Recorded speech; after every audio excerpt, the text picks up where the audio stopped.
Kunot ang noong humiwalay si Lydia sa labi ni Alagaw. Bakit? Tanong ng lalaki. Ilang beses napalunok ang dalaga. Hindi matanggal ang pagkakatitig sa labi nito. Bahagya pa niyang kinagat ang ibabang bahagi ng labi. Hindi maiwasang namnamin ang matamis na halik na kanilang pinagsaluhan. Hindi niya akalaing ganon katamis ang unang halik. Hindi ganon kaliteral.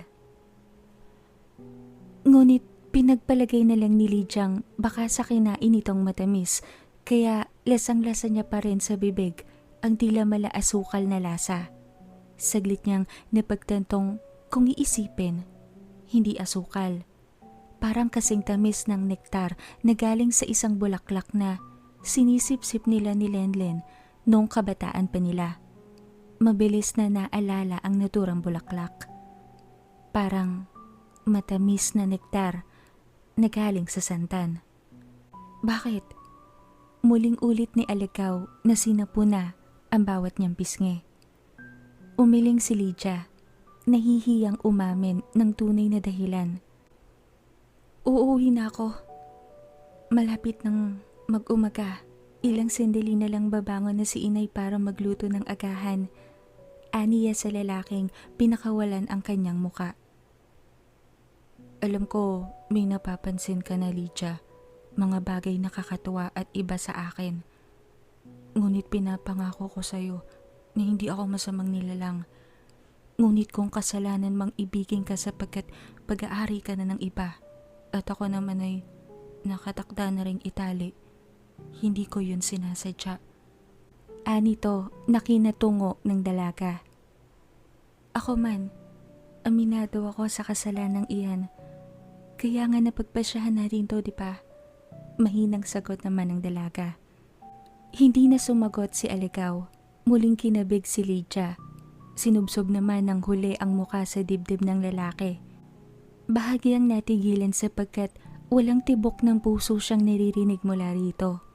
Ngunit pinahalis ni Lydia ang ilang isipin. Ninamnam na lang niya ang sandaling nakakulong siya sa bisig ng una niyang pag-ibig. Napagkasundoan ng dalawang unti-unti nang iwasan ng isa't isa hanggat kaya pang pigilan ang mga damdamin. Hanggat nakakapag-isip pa sila ng tama.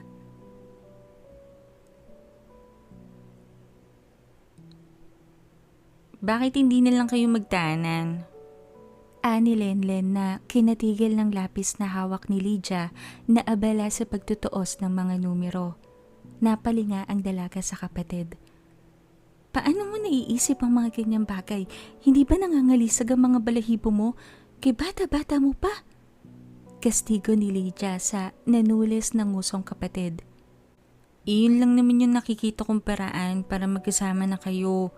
Kaysa ganyan naman nagtitikisan kayong dalawa. Nakatanaw lang siya sa malayo tuwing darating tayo dito sa merkado.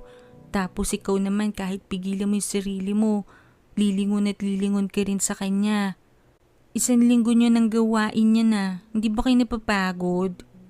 Katuwiran ni Lenlen.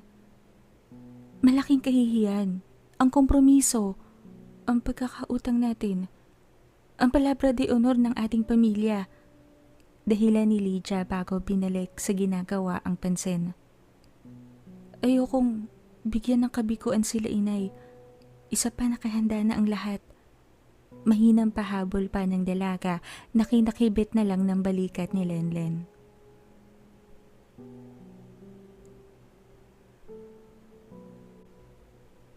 Dalawang pamilya ang hinarang ng mga tulisan nung nakaraan. 3 buwan rin ang agwat. Armado sila. Kaya kahit nakasasakyan ng mga tinambangan, wala silang nagawa kundi tumigil. Pagbubukas ng paksa ni Aling Enang sa hapag, nasuspende ang pagsubo ni Lenlen na patingin sa ilaw ng tahanan. Yung unang tinambangan nila mga lalaki, si Don Bosco at ang dalawa niyang anak, pauwi na sila, bitbit ang ilang pinamiling gamit galing Manila. Iniwan sa lupang patay ang isang anak na nanlaban. May bugbog sa katawan naman ang natirang mag-ama. Patuloy ni Aling Enang na kinababa ng basong sinisimsim naman ni Mang Isko. Maaari bang wag sa hapag, Enang? Kumakain ang mga anak mo. Mahinang sita ng padre de pamilya. Tumayo ang ginang at nilagay sa lababo ang pinggang pinagkainan. Uminom ng tubig bago nagsalitang muli. Ang akin lang, mag-ingat kayo ni Elpidio, Lydia. Lalo at lumalabas kayo. Hindi natin masasabi ang panahon ngayon. Maraming dayo sa ating bayan at aminin man natin, hindi pa naghihilom ang sugat na ginawa ng mga Hapon, maging ng ibang mananakop. Ang pangalawang tinambangan raw, kamalas-malas ay dala ang dalagang anak nila. Tinangay ang dalaga ng mga tulisan. Patay na nung natagpuan sa kabilang bayan. Patuloy ni Aling Enang. Tinulak ng marahan ni Lydia ang pinggang may lamang pang kanin at ulam. Tuluyang nawala ng gana. Tinignan ni Mang Isko ang asawa ng may paninisi. Nagsasabi lang naman ako ng totoo. Kung maaari, wag mo na kayong maglalalakad ni Elpidio. Lalo na, 2 linggo na lamang lalakad ka na sa altar. Patuloy pa rin ang ginang. Mahinang oo lang ang sinagot ng dalaga bago naghugas ng kamay at nagpaalam na tutungo na sa silid. Sinundan ng tingin ni Mang Isko ang panganay na anak bago nilipat kay Lenlen ang bensin. Bakit tila yata lulugo-lugo ang kapatid mo nitong mga nakaraang araw? May dinaramdam ba siya? Tanong ng padre de pamilya sa bunso.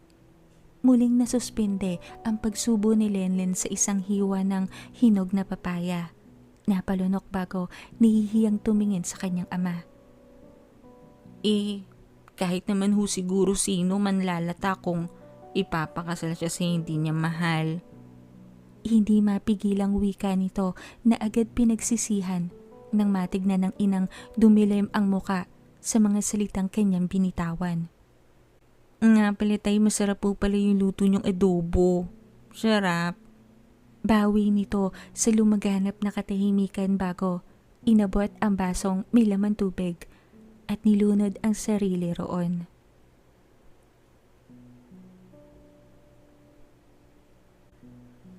Sa loob ng silid ng magkapatid, isa-isang kinuha ni Lydia ang 6 na piraso ng puting rosas sa ibabaw ng kanyang kama. Mula nang magpaalamanan sila ni Alicaw ng gabing iyon, hindi pumalya ang mga rosas sa pagsulpot tuwing gabi. Dinala niya sa ilong ang mga bulaklak bago nilagay sa binili niyang florera na nakatayo sa gitna ng maliit nilang lamisita. Pinigil niyang buksan ng bintanang tanaw ang malawak nilang lupain.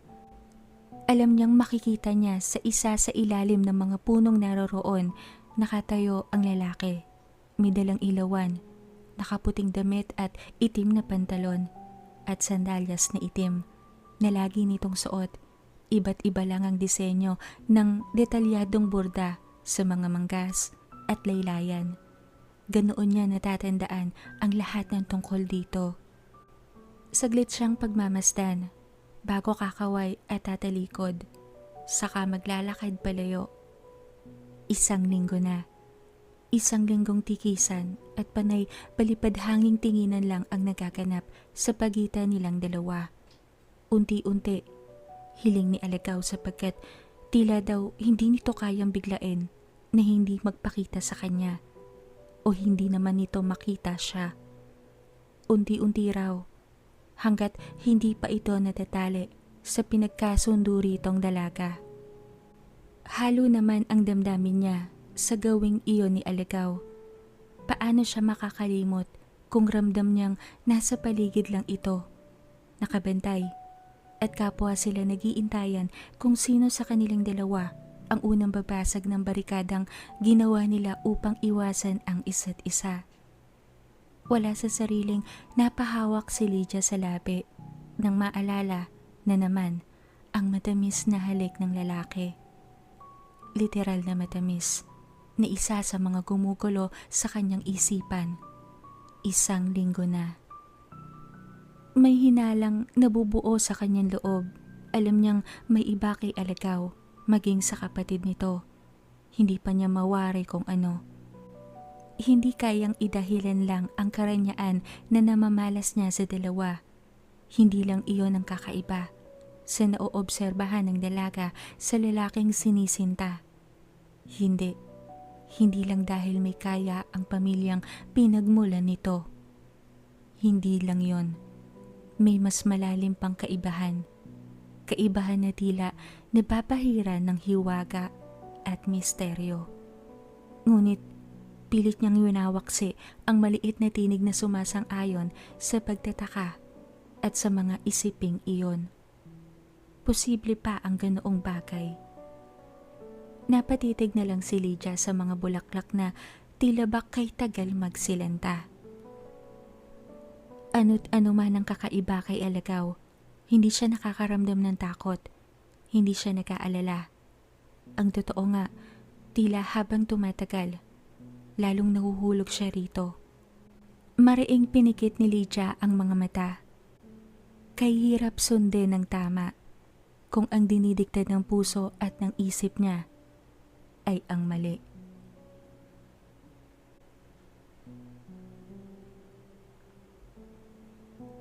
Isang umaga ay bisita ni Lydia si Elpidio. Naiwan sa bahay ang dalawa. Si Mang Isko tumuloy sa bukid. Si Lenlen at si Aling Enang nagtinda sa merkado. Nagaya ang lalaki na may tutunguhin raw silang lugar kung saan nakatayo ang tahanan na siyang uuwian nila sa araw ng kanilang kasal. May dala raw itong sasakyan, regalo ng ama nito sa kanilang pag-iisang dibdib. Hindi tumutol si Lydia. Nais niya ring magliwaliw upang makalimutan si Alagaw. Nilaging laman ng kanyang isip, minuminuto. Isa pa, naiilang ang dalaga na matira sila ni Elpidio sa bahay kahit na ba malapit na silang ikasal.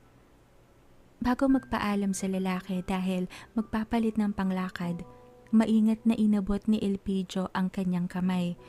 Bagamat nagulat, hindi niya binawi ang kanang palad na hawak nito.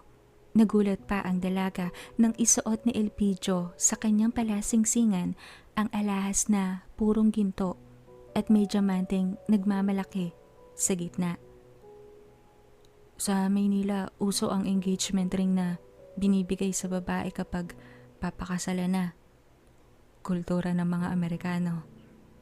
Ani Elpidio na may paghangang pinagmamasdan ng kanyang palasingsingan. Ibig ni Lydia na lumuha.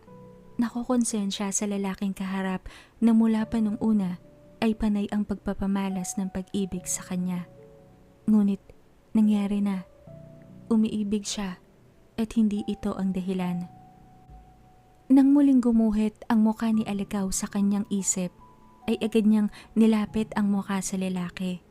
Mapangahas na hinakgan ang hindi agad nakakilos na si Elpidio. Pinagpatuloy ni Lydia ang paghalik. Pilit ginagaya ang naranasang halik kay Alagaw. Ngunit nang gumante si Elpidio at tumagal ang paglalapat ng kanilang mga labi, may napagtanto ang dalaga. Mainit ang labi, magaan ang bawat udyo, ngunit hindi matamis. Hindi tumumbol ang kanyang puso ng sunod-sunod. Walang paglimot sa sandali. Hungkag. Walang pamilyar na pakiramdam ng init at lamig na tila nais siyang hatakin sa dako paroon. Mga bagay na siyang nagtulak sa kanya upang ilayo ang mukha sa lalaking napadilat sa pagkakapikit. Namimilok ang mga matang kinuha ang kanyang mga palad at iyon ang pinaghahalikan. Halatang nilulunod sa ligayang nakamtan. Hindi na napaglabanan ni Lydia ang mga luhang naglandas sa bawat pisngi. Suklam na suklam siya sa sarili, sapagkat hinahanap niya sa taong kaharap ang lahat ng tungkol kay Alagaw.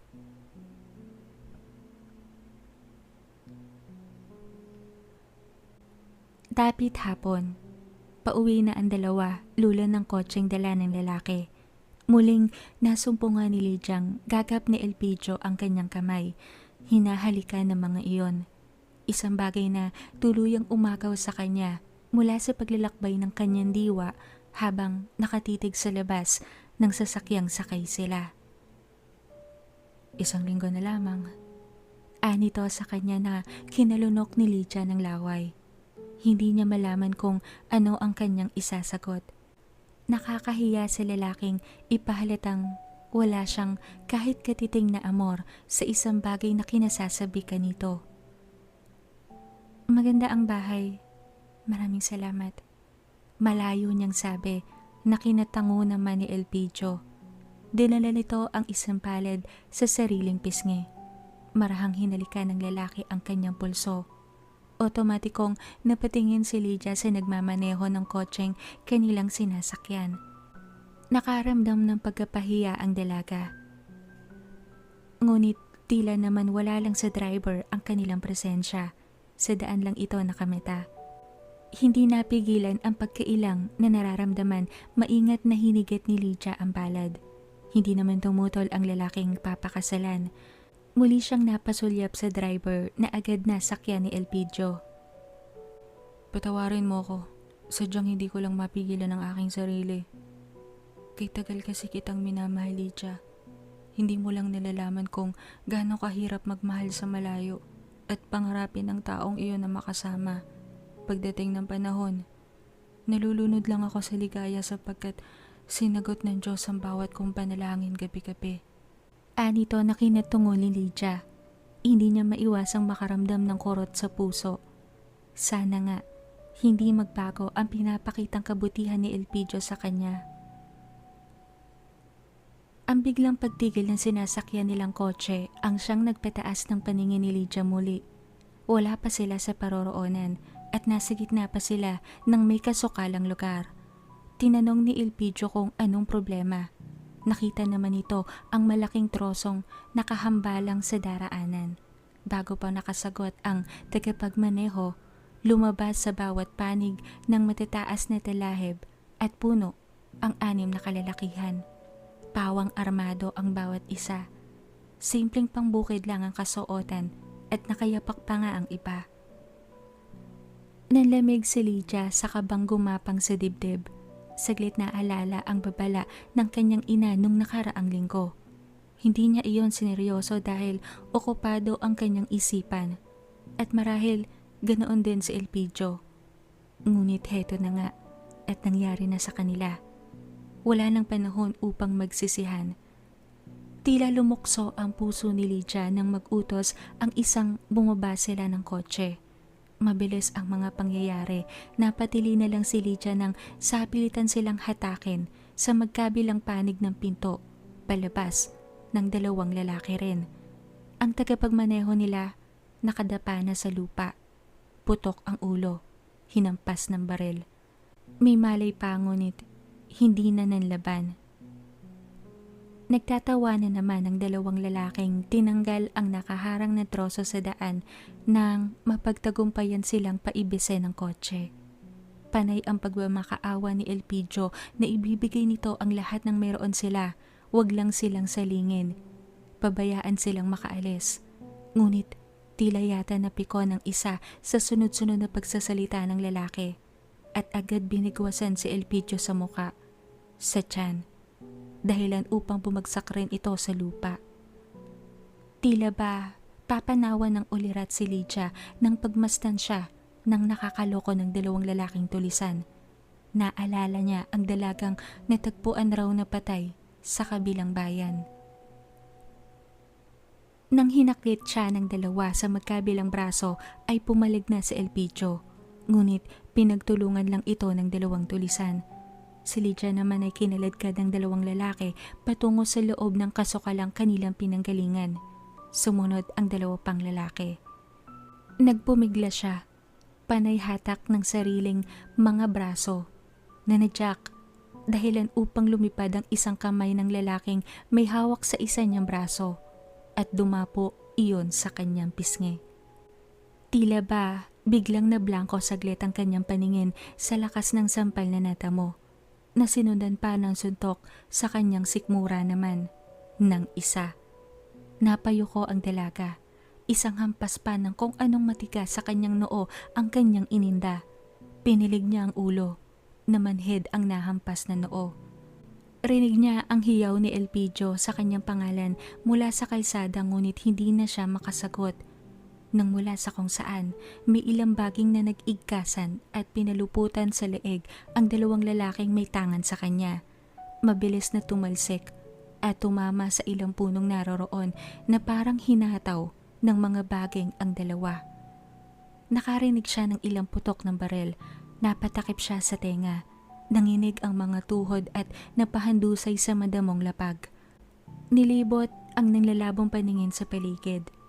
Tila ba lumukso ang kanyang puso nang makita si Alagaw na hinaharap ang dalawang lalaking hindi na armado, nakikipagbuno. Napalingon naman siya sa dumating na dalawa pang lalaki na naiwan kila Elpidio. May dalawang baging rin na pumulupot sa kanilang leeg. Binuhat sila at hinataw sa punong pinaghampasan rin ng dalawang may tangan sa kanya kanina. Natira ang dalawang lalaking pambuno ni Alagaw. Lumipad ang kamao ni Alagaw sa isang lalaki. Napahiga ito sa damuhan. May baging na agad pumulupot sa isang paa nito na agad namang naputol nang hugutin ng lalaki ang patalim sa bulsa. Ang isang lalaki naman ay tila may lakas na taglay sapagkat natuon roon ang atensyon ni Alagaw. Lubhang malaki ang katawan nito, halatang sanay sa pakikipagbuno, na isang bagay na sinamantala ng lalaking namutol ng baging sa paa. Mabilis itong tumayo at inundaya ng saksak sa likod si Alagaw. Ininda ng lalaki ang saksak. Saglit na payuko, ngunit nasalag naman ang kamaong pinalipad ng kapambunong lalaki. Muling inulit nito ang pagsaksak sa kanyang likod. Inaasahan ni Lidyang may dugong tatagas sa likod nito, lalo at puti ang suot nitong malasot lang damit. Ngunit wala.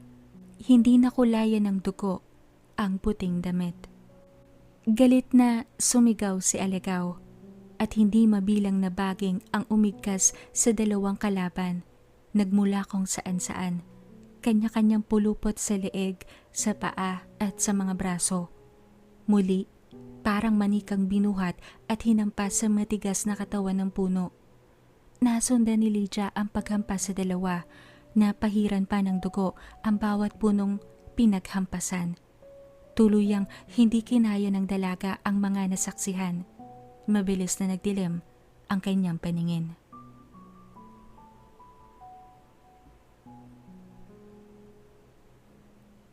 Nakaramdam ng malamig at preskong pakiramdam si Lydia sa kanyang pisngi, dahilan upang imulat niya ang mga talukap.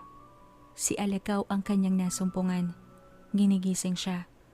Bumuhos ang realisasyon nang maramdaman ang kirot sa gilid ng kanyang labi at nananakit na sikmura. Pinigil siya ni Alagaw na magkakawag sa tarantang biglang naramdaman. Pinahinahon siya sa paraan ng pagbulong sa kanyang tenga at pagyakap sa kanya na mahigpit. Sakalang niya nalingunan ang ilang lalaking nakahandusay sa paligid. May nakapulupot na baging sa kanilang mga leeg at nakalaylay ang putlang mga dila. Kompleto. 6. Natutop ni Lydia ang bibig nang marahang kumilos ang mga baging. Mandi may sariling isip kasing kumilos ang mga baging at hinatak palayo sa kanila ang mga bangkay. Papasok sa loob pa ng kasukalan. Marahil itatapon kung saan. Hindi niya alam. Sinalubong niya ang itimang mata ni Alagaw. Bumubulong ito na hindi siya masama, na napilitan lang siyang kitlan ng buhay ang mga ito dahil nga sinaktan siya at pinadugo pa ang kanyang noo. Dahilan upang tuluyang magdilim ang paningin ng lalaki. Ilang lunok ang ginawa ng dalaga bago nakapagsalita ng mahina. Sila Elpidio. Pabulong niyang wika na kinalamlam ng mga mata ng lalaki. Walang malayo sa kalsada ngunit hindi malala ang kanilang mga lagay. Agad tumungo ang dalawang lalaki rito nung nagpaputok ng baril ang isa, gawa ng pagkagulat sa mga baging na inutusan ko. Pinatulog sila ng mga Hindi pa tapos magsalita si Alagaw, ngunit tumatawag na si Elpidio mula sa kalsada. Maging ang driver nito, sinisigaw ang kanyang pangalan. Akmang itatayo siya ni Alagaw at sasagot sa tawag ni Elpidio nang maagap na tumakip ang kamay ni Lydia sa labi ng lalaki. Kunot noong napatitig si Alagaw sa kanya. "Bakit?" tanong nito, ngunit hindi mahagilap ni Lydia ang mga salitang nais sabihin. Pinanood ni Lydia at ni Alagaw na makipagtalo si Elpidio sa driver. Pinipilit na sundan siya sa loob ng kasukalan. Nakikipagtalo rin ang driver. Sinabing bumalik sila, magpagamot sandali at magsama ng iba pang taong tutulong sa paghahanap sa kanya. May katuwiran ito sa isip ni Lydia. Nangatuwiran pa ang driver na hindi nila kabisado ang loob. Paano kung may ibang tumambang pa sa kanilang dalawa? Maigi na yung may mga kasama sila. Sandali lang, makakabalik sila kung nanaisin nila sapagkat meron silang dalang sasakyan. Sa huli, napilitan si Elpidio na sumakay sa po ang ulong tinatagasan ng masaganang dugo. Tila nga naliliyo ito at anong oras man ay papanawan muli ng ulirat. Napatingin si Lydia sa brasong may ilang bakat ng kamay at pasa. Marahil natamo niya nung kinaladkad siya papasok sa kasukalan ng dalawang lalaki. Tinuon niya roon ang mga mata sapagkat hindi niya malaman kung paano ipapaliwanag kay Alagaw na umiiral ang pagiging makasarili niya at kahibangan sa mga sandaling iyon. Umiiral ang pagkasabik niya sa lalaki. Nais niyang masolo ito. Nais niyang malaman kung paano, bakit, at anong paliwanag nito sa mga baging na nagligtas sa kanya. At sa likod nitong bagamat inundaya ng saksak ng 2 beses, hindi umahon sa katawan na nasaksak ang masaganang dugo. Marahil nga nahihibang na siya. Nasaksihan niya ang pagpatay sa 6 na lalaki ngunit wala siyang nararamdamang kilabot at takot para kay Alagaw. Heto nga, at gusto pa niyang magkasarilinan sila. Mali na akong mali, buang na akong buang. Kailangang maipaliwanag ni Alagaw ang lahat at matugon na naman ang pagkasabik na umaalipin sa kanya ngayon. Tila naman nasakyan ni Alagaw ang kanyang naiisip at nararamdaman, iginaya siya nito patungo sa loob pa ng kasukalan. Parang alam nito ang lugar, halata dahil may binabagtas itong daan. Sigurado ang bawat hakbang. Tumigil sila sa isang tagong yungib. Sa paglalakad, may ilang dinampot si Alagaw na hindi na makita ni Lydia dahil unti-unti nang dumidilim ang paligid. Saglit, pumasok si Alagaw sa loob. Sinuri. Maya-maya ay lumabas at niyaya siyang pumasok. Madilim ngunit agad nagliwanag nang magparinga si Alagaw ng apoy. May hawak na itong 2 bato na parang pinagkiskes o pinaguntog. Hindi niya alam. Basta may ilang tagitab siyang nakita sa dilim. Tapos nakaamoy si Lydia na parang nasusunog na dayami. Nang lumaki ang apoy, agad ginatungan ni Alagaw upang hindi na mamatay. Saglit siyang iniwan at may kukunin lang daw. Sandali lang. Tumango siya at umupo sa maalikabok na sahig ng yungib. Ilang minuto lang ang lumipas. Ginagatungan ni Lydia ang apoy upang hindi mamatay nang dumating si Alagaw. May mga kahoy pa itong bitbit. Halatang pinulot dahil bulok na. May ilang piraso ng dahong saging na malalapad. Isang tali ng buko na 6 na piraso rin at isang piling ng saging na kulay dilaw na. May ibinagsak din na ilang dahong hindi pamilyar kay Lydia na nakatali naman sa minipis na baging. Nilatag ni Alagaw ang mga dahon ng saging upang upuan nila para din daw hindi nagaanong marumihan ang suot niyang saya. Tapos ay hinubad ni Alagaw ang pantaas na damit at pinasuot sa kanya. Malamig raw ang hangin. Natuon ang mata ni Lydia sa likod nito nang may kuhain sa isang banda ang lalaki. Kusang lumapit ang dalaga at nilapit ang muka sa likod ni Alagaw. Sinuri ang 2 butas na naroroon. Bumuka ang labi ni Lydia ngunit walang salita na roon ay nanulas. kasalukuyang hinahaplos ng kanyang mga daliri ang 2 butas na nilikha ng pagsaksak ng tulisang nakaharap nila kanina. Walang sugat, walang bahid ng dugo, bukod lang sa paminsan-minsang pamamasa sa paligid niyon na agad naman pinupunasan ni Alagaw ng isang telang dala nito sa bulsa. Kaparehas ng tela na suot nitong pantaas, malasot lang puti. Nang makontento sa pagsuri ang dalaga ay may tinapal na dahon ang lalaki sa 2 butas na iyon sa katawan. Napaupo sila sa sahig na nasasapnan na ng dahon ng saging. Nang inayos ni Lydia ang suot na damit na binigay ni Alagaw sa kanya, saka lang niya napansin na punit pala ang liigang bahagi ng suot niyang kimona. Natuluan pa nga ng ilang patak ng dugo galing marahil sa kanyang noo. Nilapitan siya ni Alagaw at nagtapal ng ilang dahon roon na halatang kinuyumos muna at pinakatas upang madurog. Sunod-sunuran siya nang painumin siya ng sabaw ng buko at pakainin ng saging. Gustong-gusto niyang magtanong, mag-usap sila ngunit inutos nito na lamanan muna niya ang kanyang tiyan at pati rin ang kanyang uhaw.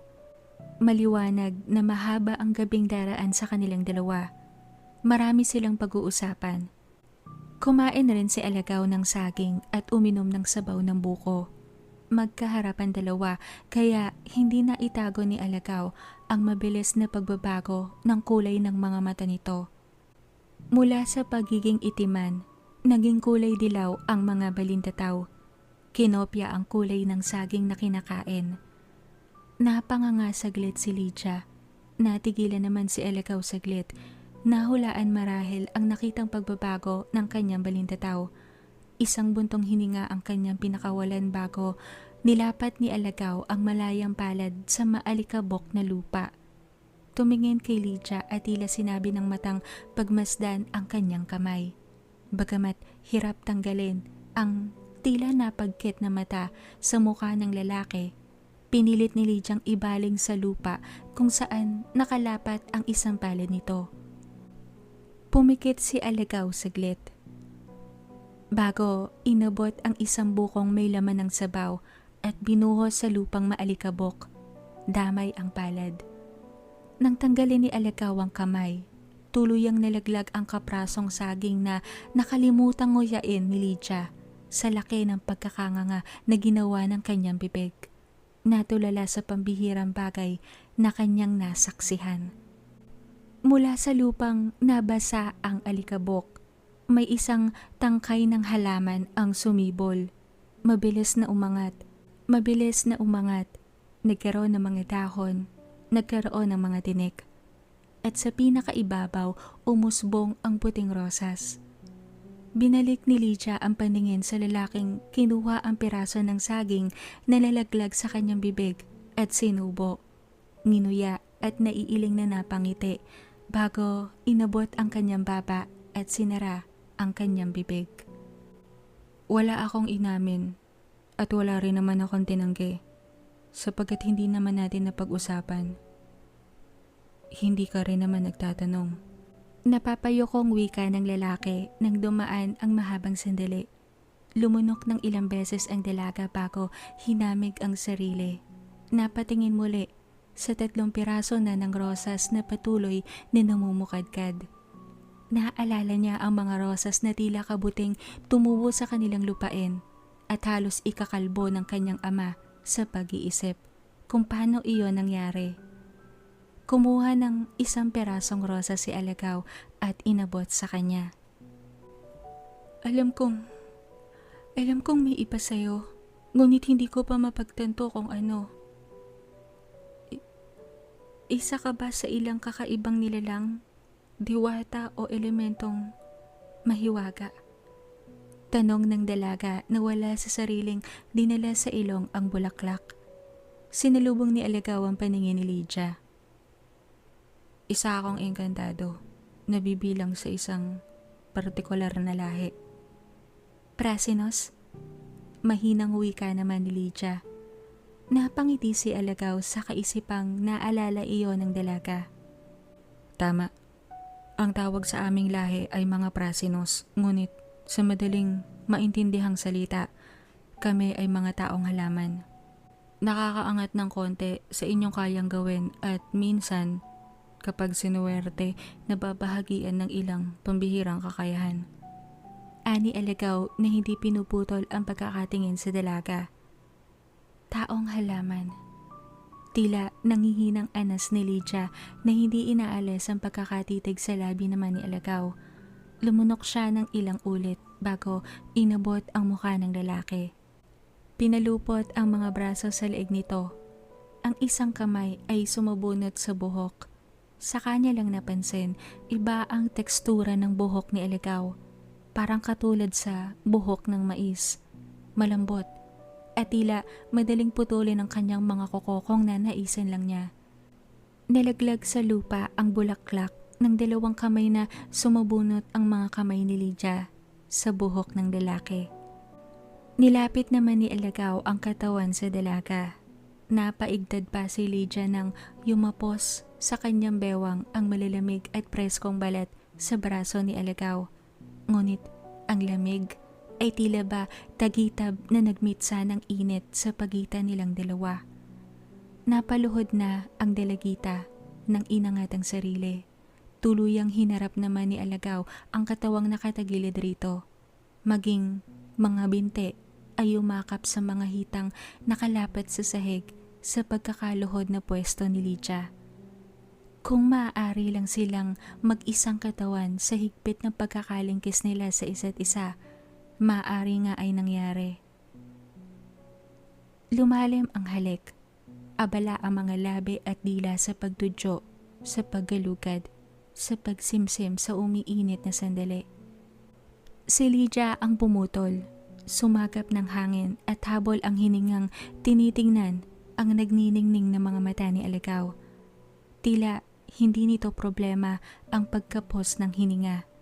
Sa halip, nakita niyang bahagyang kinagat nito ang ibabang bahagi ng labi at tila nilalasahan niyon na tuluyang nagpasiklab sa katawan ng dalaga. Bakit napakatamis?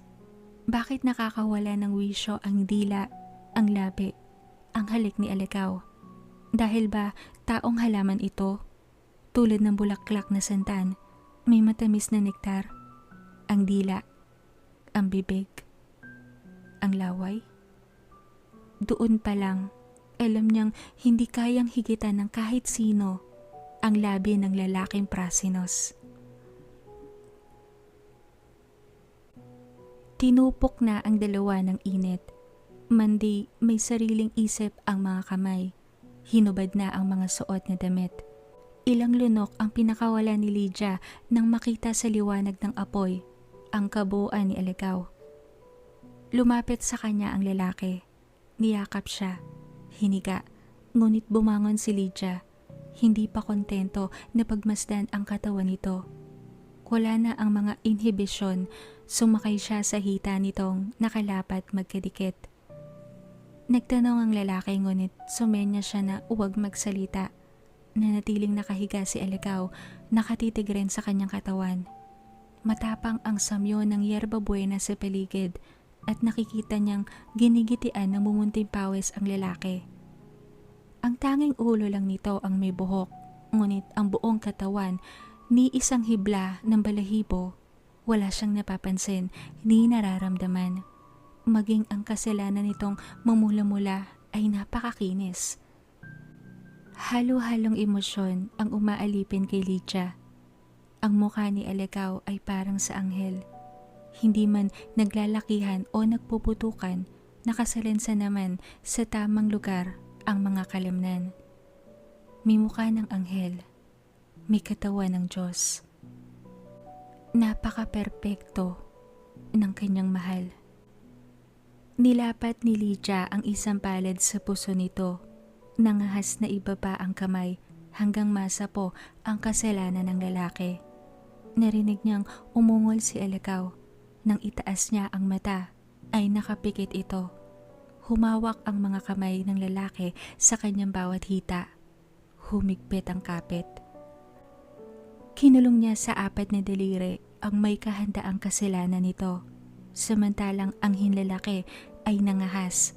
Dahan-dahan at may ingat na pinapadaan sa pinakaulo ng kasalanan nito.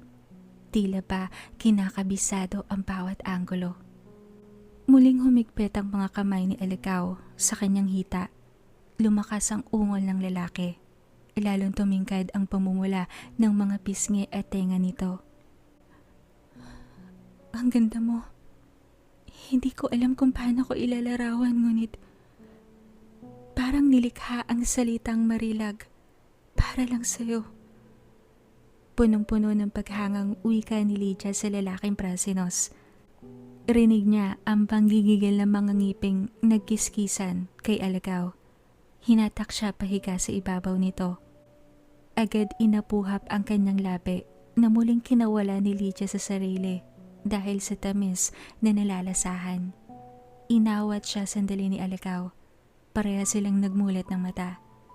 Naginang sandali ang kanilang mga paningin, ngunit binoses ni Lydia ang isang tanong bago tuluyan silang mag-isa. Posible ba sa atin ang pagniniig? Wala bang magiging problema dahil taong halaman ka at purong tao ako? Wala bang mag-iigkas ang mga baging? Halo ang nerbiyos at pagtawa ni Lydia na kinatawa rin ang lalaki. Walang baging naiigkas. Walang kaso ang pagniniig ng prasinos sa purong tao. Ngunit, hindi tayo makakabuo ng laman sa iyong sinapupunan. Iba ang paraan ng isang prasinos upang magdala ng buhay sa mundo. Ani Alikaw na kinatango ni Lydia. May oras pa mamaya upang malaman niya ang tungkol roon.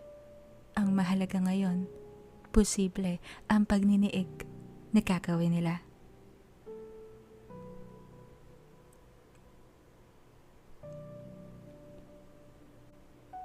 Unti-unting kumalat ang liwanag sa labas ng yungib.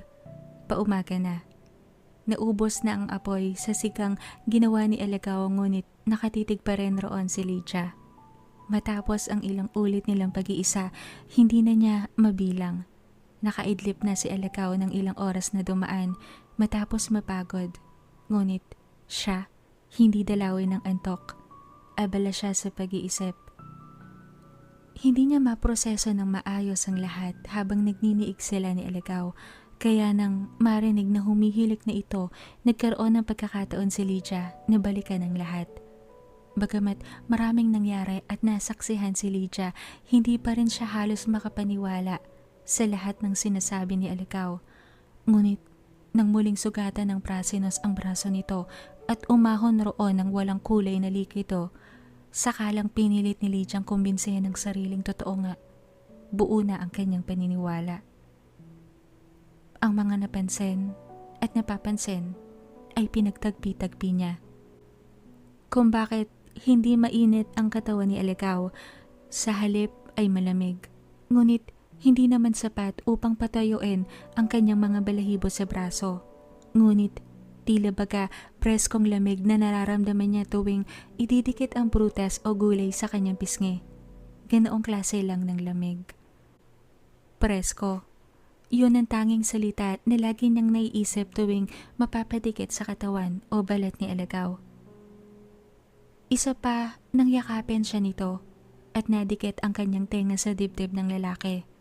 Walang tibok ng puso siyang naririnig.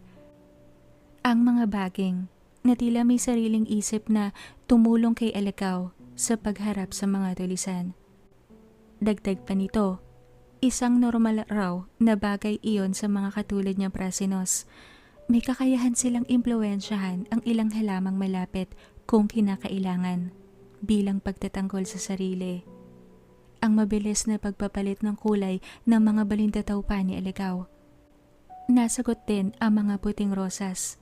Ang pamimerde ng kapaligirang inupuan nito nung unay niyang nakasama sa isang sulok ng merkado habang nagkukwentuhan sila.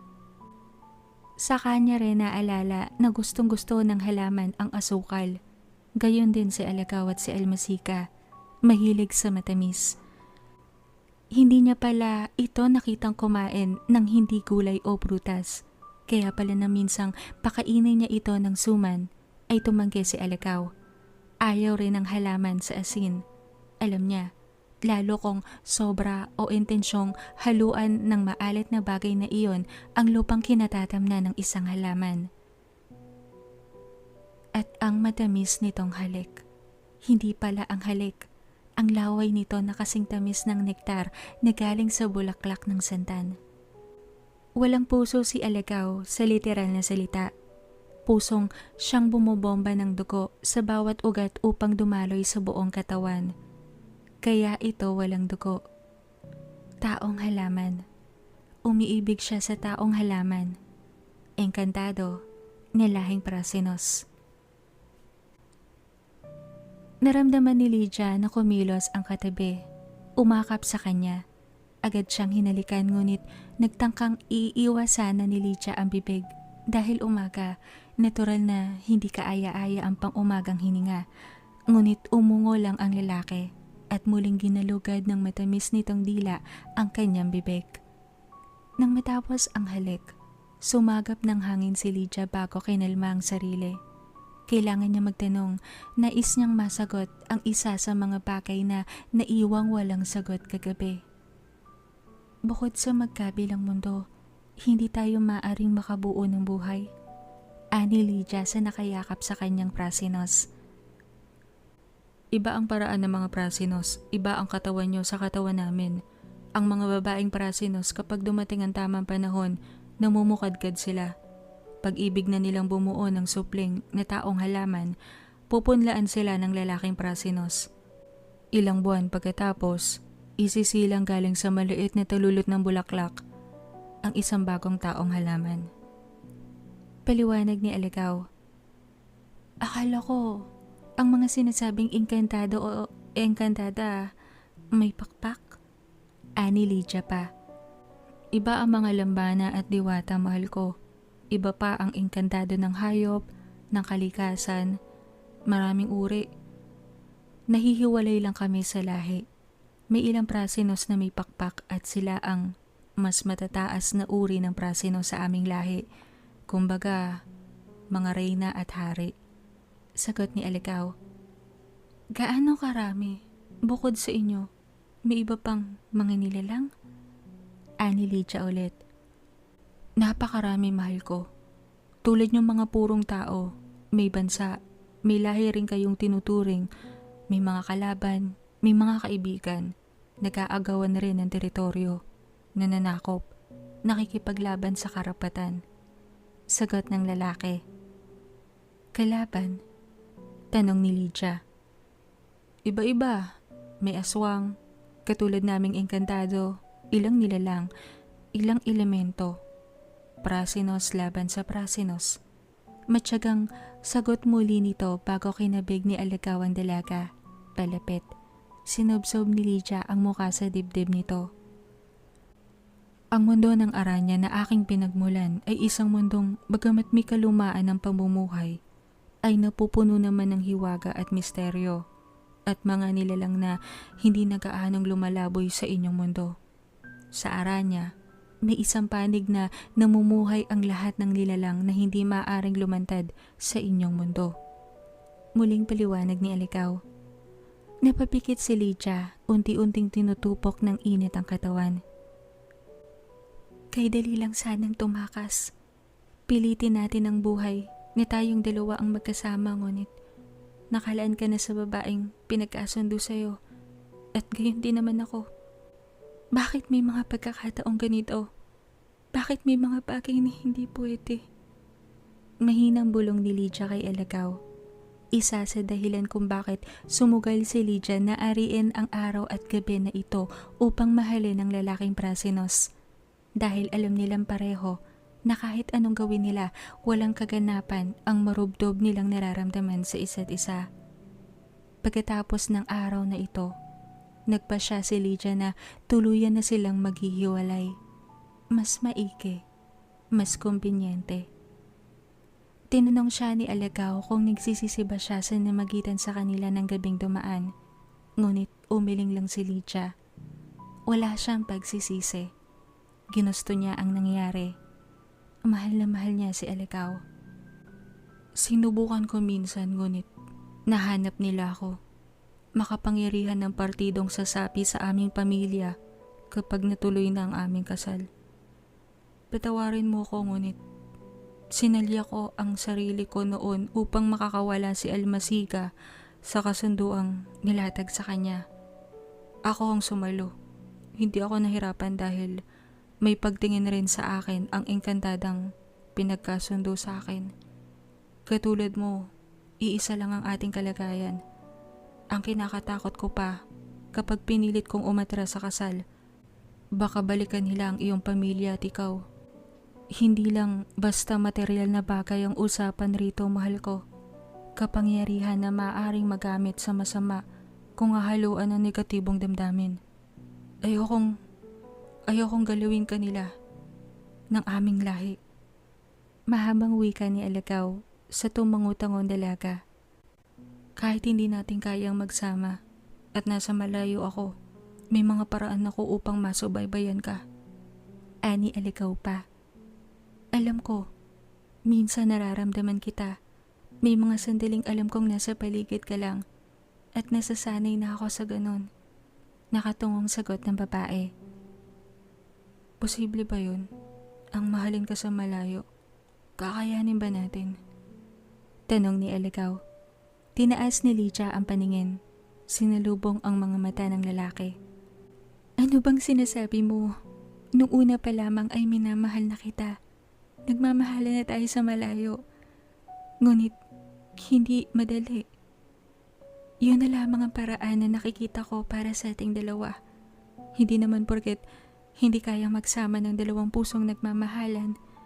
Hindi na maaaring mag-ibigan mula sa malayo, hindi pa? Paliwanag ni Lydia sa lalaki. Ayokong tuluyang mabura sa iyong isipan.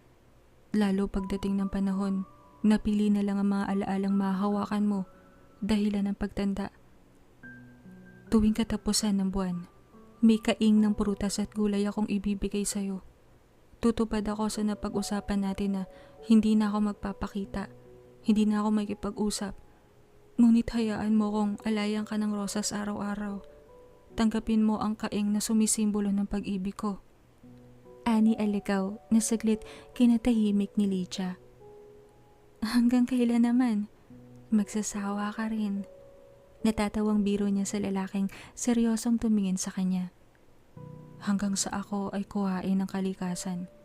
Kapag tumigil ang pagdating ng kaing, ibig sabihin nun, wala na ako. Magpapadala ako ng isang kinatawan ko, si Almasiga, upang linawin sa iyo ang lahat at muling sabihin, ipaalala sa iyong minamahal kita ng labis. Ani Alagaw, na kinapalis ng ngiti ni Lydia sa labi. Hanggang sa huling hininga ko, Lydia. Dugtong pa ni Alagaw. Sige, hanggang huli rin. Hanggang sa huling tibok ng puso ko. Ani Lydia sa lalaking saglit siyang pinakatitigan bago tinaniman ng mumunting halik ang kanyang leeg. Napinid ang mga labi. Uminit muli ang paligid. Gawa ng dalawang nilalang na magkaiba man ang mundo, pinag-iisa naman ng pag-ibig sa isa't isa.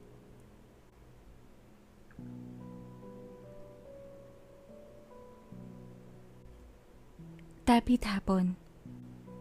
Hindi makukuha ng iba ni naman ng puso ko para sa'yo. Mananatiling ikaw. Hindi ako magbabago. Sadyang hindi lang natin panahon ngayon. Baka sa susunod na buhay. Hihintayin ko yun. Bulong ni Alagaw bago tuloy ang pinakawalan si Lydia sa mahigpit na pagkakayakap. Hinatid niya sa bukana ng kasukalan ang babae. Ilang metro na lang ang layo sa bahay nitong kapwa nila alam nagising pa ang mga naroroon. Maliwanag ang kabahayan. Alam nilang dalawa na kailangan na nilang bumalik sa kani-kanilang mga mundo. Mabibigat ang mga hakbang palayo sa kaligayahang iiwan. Pilit pinaglalabanan ni Lydia na hindi lumingon.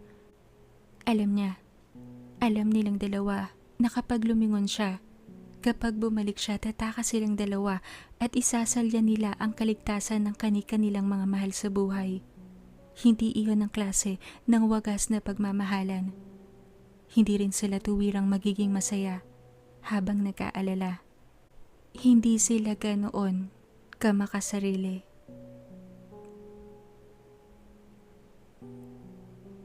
Malayo pa lang sa kanilang bahay, tanaw ni Lydia ang hindi mabilang na Petromax na bukas. Nagmadali ang babae sa paglalakad palapit. Dalawang lalaking hindi niya kilala ang nakita niya sa unang baitang ng hagdanan nila. Tila nagbabantay. Kapwa ng laki ang mga mata na makita siya. Mabilis siyang pinasadahan ng tingin. Kahit sino, mahuhulaan ang nangyari sa itsura niyang may karongisan ang kaanyuan. Pinalik na niya kay Alagaw ang damit. Punit ang kanyang kimona. May pasa sa gilid ng kanyang labi. Halata ang ilang pasa sa braso, tanda ng mahigpit na pagkapit at paghawak ng dalawang tulisan sa kanya nang siya ay dinukot. Isang lalaki ang nagtanong kung ayos lang ba siya. Sabay lapit ngunit otomatikong umatras siya nang makitang armado ang dalawa. Hindi niya alam kung anong nangyayari. Handa na ang mga paang lumiko at tumakbo, ngunit may isang tumawag sa pangalan ng kanyang ama at ina. Sinasabing narito na raw siya sa baba. Saglit lang narinig na niya ang mga yabag papalapit. Nang masigurong hindi masamang tao ang dalawang bantay, nagmadali siyang umakyat sa hagdan. Nang tuluyang makaakyat, siyang bukas naman ang pinto ni Lenlen. Ito ang una niyang nasumpungan. Yumakap ito sa kanya. Humagulgol, sunod ang kanyang mga magulang. Nakulong siya sa bisig ng 3. Tila ba hindi kinaya ng emosyong nararamdaman ng munting pamilya na paupo sila sa sahig. Panay ang usal ng pasasalamat ng kanyang ama sa itaas. Ang kanyang ina, panay ang hingi ng tawad sa kanya. Si Lenlen, panay ang hagulgol. Nanatili sila sa ganoong ayos nang mapakawalan ang damdaming nanguna bago ang lahat. Hindi naman magkandatuto ang 3 sa pagtatanong nang makabawi. Paano siya nakauwi? Ano ang nangyari sa kanya? Narinig ni Lydia ang isa na nagpaalam sa kanyang mga magulang at sinabing hahanapin si Elpidio. At kapag nahanap ito, susunduin upang ihatid ang balitang siya ay nakauwi na. Hindi siya sumagot. Pinahid niya lamang ang mga luhang walang tigil sa pag-agos bago nagpatianod sa pamilya nang igiya siya sa kanilang silid ni Lenlen. Hinayaan ni Lydia na linisan siya ng katawan ng kapatid at ng kanyang nanay. Kahit nakasara ang pinto, langhap na langhap ni Lydia ang nilulutong sopas ng ama mula sa kusina. Maingat na sinapo ni Aling Enang ang kanyang pisngi. Naigtad pa si Lydia nang maingat na idaiti ni Aling Enang ang malimig na tela sa sugat na natamo niya sa noo at sa gilid ng kanyang labi. Buti na lang naampat na ang pagdurugo gawa ng mga dahon na tinapal ni Alagaw. Ngunit ang nakuha niyang pinsala sa noo gawa ng pagtama ng puluhang baril roon ay sadyang masakit talaga. Pumutok ang balat, kaya pala panay ang tiimbagang ni Alagaw tuwing napapatingin sa kanyang noo. Naalala marahil ang lalaking nanakit sa kanya. Bagamat may tinapal sa sugat na kanyang natamo si Alagaw, hindi iyon gagaling agad-agad magdamag.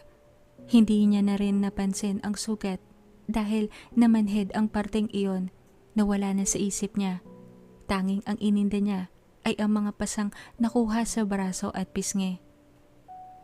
Tipid siyang nagkwento na nakatakas siya sa isang tumangay sa kanyang tulisan, tumakbo ng walang lingon likod, at nakauwi matapos magpalipas ng gabi sa gubat. Halatang naglakad lang dahil wala rin siyang sapin sa paa na siyang nililinisan naman ni Lenlen pa. Hindi niya inilahad ang pagligtas sa kanya ni Alagaw. Hindi na rin naman nakailangan. Ilang oras pa narinig niya ang boses ni Elpidio na hinihiling sa kanyang mga magulang kung maaari siyang makita. Tumanggi ang kanyang inay at sinabing hayaan siyang magpahinga. Ngunit tumawag siya mula sa loob at sinabing papasukin ang lalaki. Lumayo sa kanya si Lenlen na makapasok si Elpidio. Lumabas ng silid. Nang umupo si Elpidio sa isang silyang ginamit ni Lenlen ay iniwas niya ang paningin nang titigan siya nito sa mata. Namayani ang mahabang katahimikan. Alam niyang naikwento na ng mga sumundo rito ang kanyang ayos, ang marusing niyang anyo. Punit na kimona, mga pasa sa katawan. Maging ito may balot ng tela sa ulo. Halatang nagpapagaling rin. Ngunit naampat na ang pagdurugo. Nang pinsalang nakuha rin ito. Marahil alam na ni Elpidio o hindi lingid sa kaalaman ni Elpidio ang balita sa dalawang pamilya rin na natambangan nung nakaraan ng mga tulisang maaaring siya ring tumambang sa kanila. At marahil alam na rin ito ang maaari niyang kinasapitan nang siya ay kalad ka rin palayo. Hindi lingid sa lalaki ang kinahinatnan ng isang dalaga ring dinukot. Iyon nga lang, patay na itong natagpuan. Kung tutuusin, maaring iyon nga ang nangyari sa kanya. Ngunit dumating si Alakaw. Ngunit wala siyang balak linawin. Pinangatawanan niya ang nangyari. Ayaw niyang may isiping pang iba ang kanyang pamilya. Kumilos ang kamay ni Lydia. Hinubad ang singsing na sinuot sa kanya, kinahapunan nito. Malinaw ang mensahe. Umaatras siya sa kasal. Hindi na ako dalaga. Ang nararapat sa iyo malinis. Hindi tulad ko. Mahinang wika ni Lydia na sa ibang direksyon ng silid tumingin. Hinihintay na tatayo sa pagkakaupo si Elpidio at magpapaalam na ngunit muli siyang pinamangha nito nang muling isuot ng lalaki ang singsing sa kanyang daliri. At sinabing walang nagbago. Kung meron man, iyon ang matinding pasasalamat nito sa itaas na siya ay buhay. At lalo siyang minamahal ng lalaki na wala itong pakialam sa sasabihin ng tao ni sa mga nangyari sa kanya. Ang mahalaga, silang dalawa.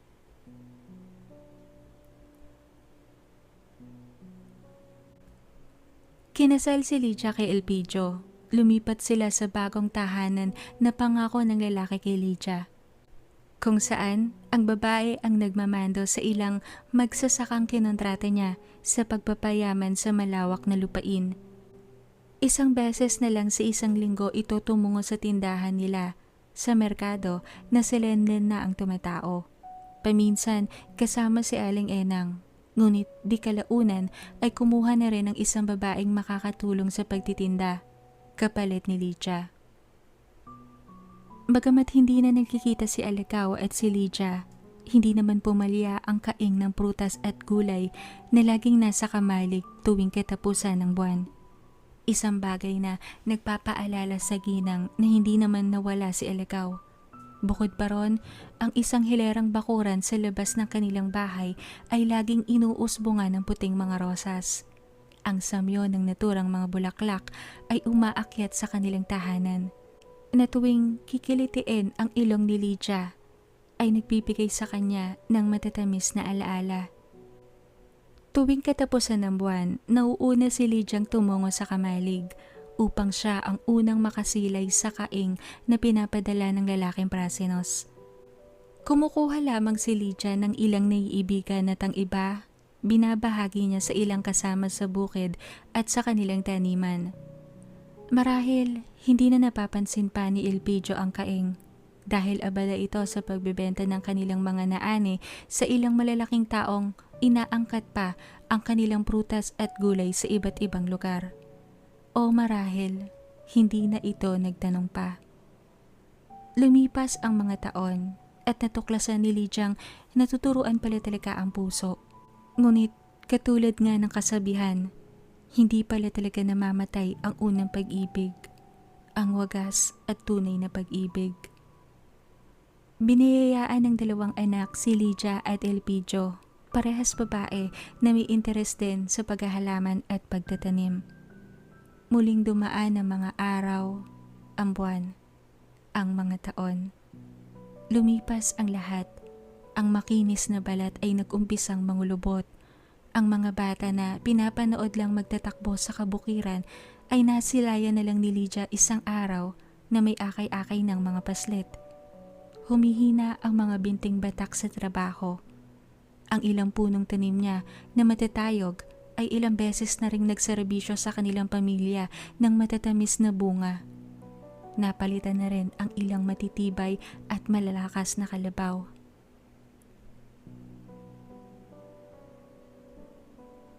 Maagang bumangon si Lydia ng araw na yon, katapusan ng buwan ng Marso. Hinagilap niya ang baston na tumutulong sa kanya upang magpadali sa pagakpang. Nilingon pa ang asawang nagihilik sa higaan.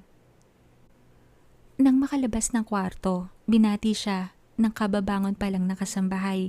Gumanti siya ng magandang umaka bago pumanaog sa ilang palapag na batong hagdan. Nilingon pa ang isang hilera ng mga puting rosas na patuloy sa pamumukadkad. Bago tuloy-tuloy na tumungo sa kamalig. Bagamat madilim pa ang paligid, kabisado ni Lydia ang daan. May tungkod siya na nakaagapay rin. Sabik na binuksan ang pinto ng kamalig.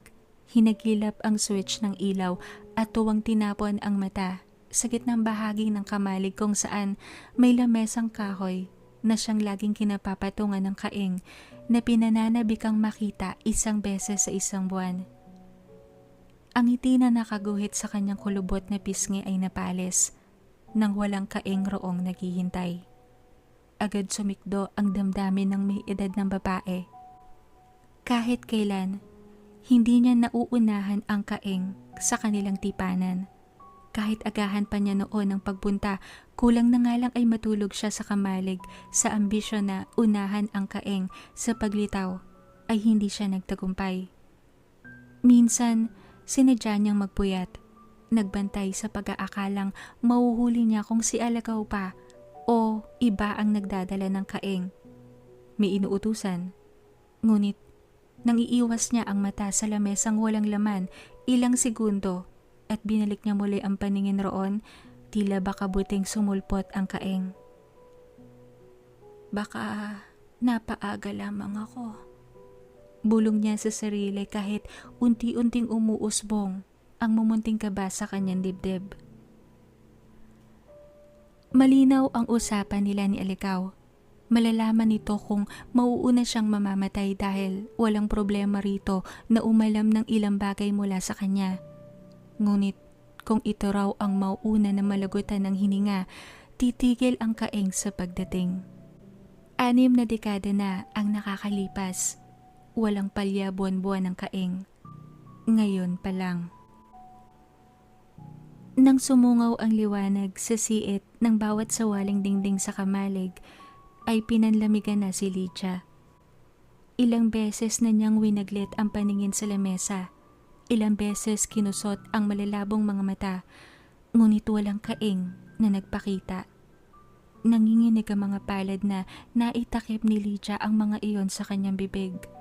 Pigil ang sariling humagulgol. Malinaw ang mensahe. Wala na si Alagaw.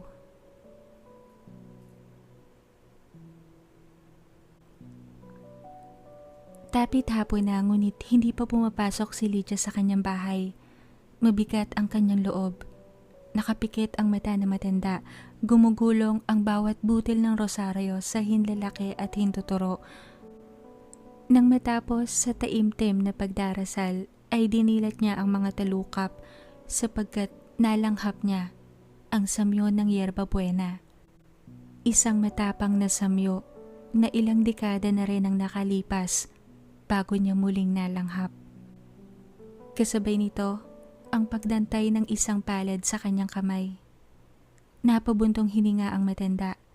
May lamig ang kamay na dumantay, ngunit hindi sapat upang panindigan siya ng mga balahibo sa braso. Presko ang lamig, naroon ay nanggagaling. Pinupuksa ang maalinsangan na panahon, hatid ang tag-init. Kailan pa? Tanong niya sa bisitang alam niyang sa kanyang muka nakatuon ang paningin. Kanina lang. Wala pang 30 minuto. Tumungo ako agad dito dahil iyon ang bilin niya. Nataon din katapusan sa petsa ng inyong kalendaryo. May iniindang karamdaman si Alagaw. Sadyang hindi lang malakas ang kanyang katawan kumpara sa akin. Iyon ang isa sa mga dahilan kung bakit hindi siya talaga mahilig maglagalag. Puwera na lang nung inibig ka niya. Ramdam ni Lydia ang siphayo sa basag na boses ng bisita. Nawala ba siyang walang pagsisisi, kontento, at maligaya? Tanong ni Lydia na sa malayo tinuon ng mga mata. Oo. Kinuha siya ng kalikasan, namingiti sa labi. Ang huli niyang binanggit, ang pangalan mo. Mahina ang wika ni Almasika. Mahal na mahal ko ang kapatid mo. Alam ng aking Diyos yan. Sadyang hindi lang talaga kami ang magkapalad.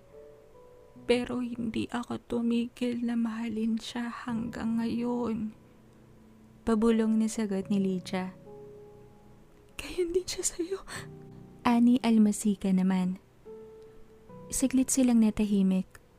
Si Lydia, tuloy ang pinakawala ng mga luhang kanina pa pinipigil. Naramdaman niyang kinabig siya ni Almasika. Tuluyang humagulgol na ang matanda. Ang mga Prasinos may paniniwalang muli kaming sisibol balang araw sa dating anyo. Kung suswertehin may mga ilang memorya ng dating buhay. Sinabi ni Alagaw sa akin isang beses kapag muli siyang sumibol, hahanapin ka niya muli, mamahalin ka niya muli. Alo ni Almasika sa matanda. Humiwalay si Lydia sa babaeng Prasinos. Buhay pa kaya ako noon? Napapangiting wika ng matanda na pinapahid ang mga luha sa mata. Hindi ba't may mga ganoong paniniwala rin kayo, alam ko. Ikaw man ay maaaring muling mabuhay sa ibang katawan. Ngunit ang wagas na pagmamahal mo sa aking kapatid ay hindi basta-basta mabubura. Maaari mong madala hanggang sa susunod na buhay, hindi pa? Hinihiling ko na kung sakaling mangyari yon, wala nang agwat na maghiwalay sa inyo. Ani Almasika naman, na sinapo ang pisngi ni Lydia at hinalikan sa noo. Sakalang pinagmasdan ni Lydia ang babaeng Prasinos. Malaki ang pinagbago nito mula nung una't huli niyang makita. Tingin niya nasa 40 na ang edad nito kung pagbabatayan ang panglabas na itsura. Iba ang bilang ng araw at oras sa Aranya kung saan ito galing.